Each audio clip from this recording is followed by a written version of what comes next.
This is your Fox 47 Newsflash. Welcome to your Fox 47 Newsflash from the Digital Newsroom. I'm Chris Lewis, and these are the top stories that we're following. A little boy from Hillsdale is getting an early Christmas present. He was pretty much born with an ear infection. I think he was like 2 days old when we found out that he had an ear infection, and then they were just chronic. We'd get one cleared up, and then we'd have another one, said his mother, Christy Ellis. Vincent Jacobs had his first set of tubes put in at 8 months old. As he grew older, his mother noticed his speech was a little bit off, and a hearing test showed that he needed hearing aids in both ears. The price they gave us that was the cheapest, that would just get him through with a few different settings, worth like $3,200, said Ellis. After trying to come up with the money, Ellis decided to start a GoFundMe, but that didn't have much success. So she started to research on Twitter. I came across Brandon Sawalish, and I followed him. And the next morning, I had a message from him. He had gone through my Twitter and saw me talking about maybe we should start sign language for Vinny. He sent me a message and said, "Cancel your GoFundMe, I've got you," said Ellis. Sawalish, the president of Starkey Hearing Technologies, donated the hearing aids to Vincent. 2 local moms have a warning after a scammer strikes in Jackson. It happened just before Thanksgiving, and now families are still stuck looking for a place to live. Alexis Schlaff was just trying to find a place for her family to call home before the holidays.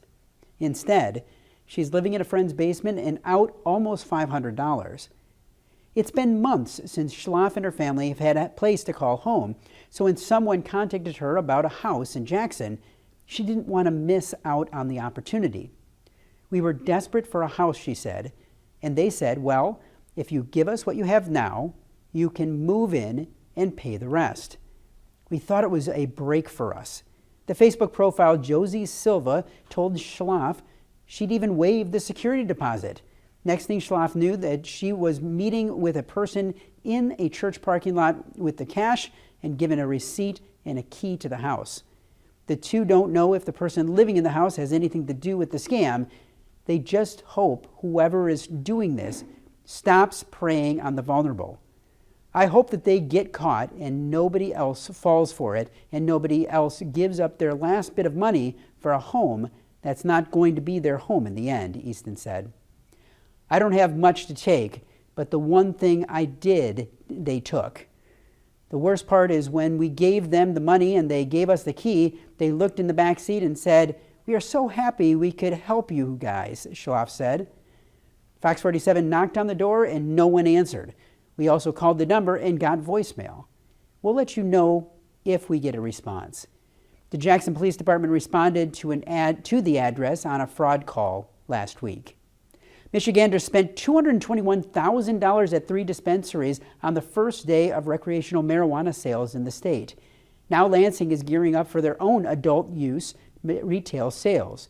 A new business is under construction with hopes of becoming one of the dispensaries approved. Sky Mint on Cedar Street in South Lansing is just one of the company's many medical marijuana dispensaries under construction. 4 buildings are already open. The company plans to apply for a license to sell recreational marijuana when Lansing's application process opens up on December 23rd. The possibility doesn't bother Tony Hurl, who's lived in the area for 20 years. "Well, I've just seen it coming. I've seen more and more people smoking it. Not thinking that there's anything wrong with it," said Hurl. Hurl's neighbor, Victor Allen, agreed. "It's not that it's a bad thing. It's more that the community needs to accept that this is actually going to take over. This is something that's going to be normal for a lot of communities. It's going to help Lansing's revenue, a lot more money, a lot more jobs. Hopefully, the businesses will thrive off this too," said Allen. Lansing's application for adult use retail sales closes on January 21st. To start, the City of Lansing will only accept applications from businesses already approved to sell medical marijuana. But City Clerk Chris Swope says it's only a matter of time before people are able to buy in the city.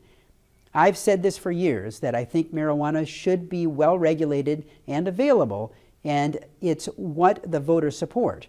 I think they do want to make sure that it's safe and that it doesn't cause their neighborhoods to be less safe. But I think that people realize that this is the direction of the country, said Swope. Swope expects sales to start by June of 2020. Plenty of Michigan State fans would pay a fortune to watch the Spartans take on Duke at the Breslin Center on Tuesday, and scammers are looking to take advantage of them. MSU told Fox 47 that fake tickets have been popping up for sale. The university is recommending that fans use StubHub as the official resale partner for MSU. Matt Larson with the MSU Athletics Department said once tickets are sold on StubHub, the original ticket is invalid.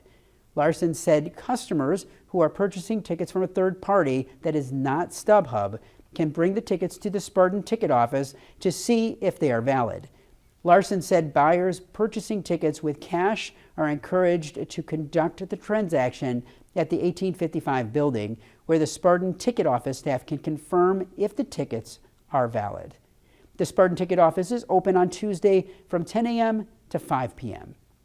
Learn more about all of these and all Mid-Michigan's breaking news on fox47news.com.